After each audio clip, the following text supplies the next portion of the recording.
বিয়ে করতে যাওয়া ছেলেকে বাবা কাছে ডেকে মাথায় হাত রেখে বললেন, আগেরকার দিনে নতুন বউকে পালকি চড়ানো হতো, কেন জানিস?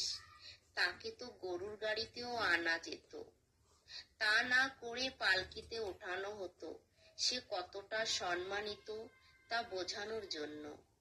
পালকি থেকে নামানোর পর এ সম্মান কমানো যাবে না।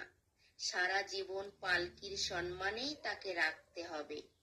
নতুন বউ পালকিতে উঠে কি করে জানিস? কাঁদে। কেন কাঁদে? শুধু ফেলে আসা স্বজনদের জন্য না, নতুন জীবন কেমন হবে সেই ভয়েও কাঁদে। তোর চেষ্টা হবে পালকির কান্নায় যেন তার জীবনের শেষ কান্না হয়। এরপর আর মাত্র দুটো উপলক্ষ সে কাঁদবে। এক, মা হওয়ার আনন্দে। দুই, তুই মারা গেলে।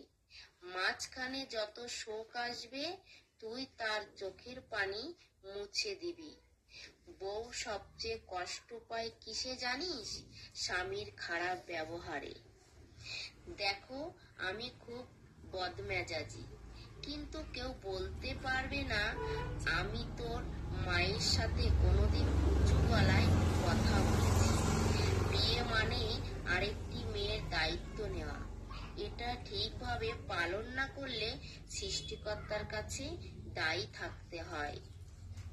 বউয়ের মা বাবাকে কখনো আমার শ্বশুর, আমার শাশুড়ি এগুলো ডাকবি না, মা বাবা বলে ডাকবি।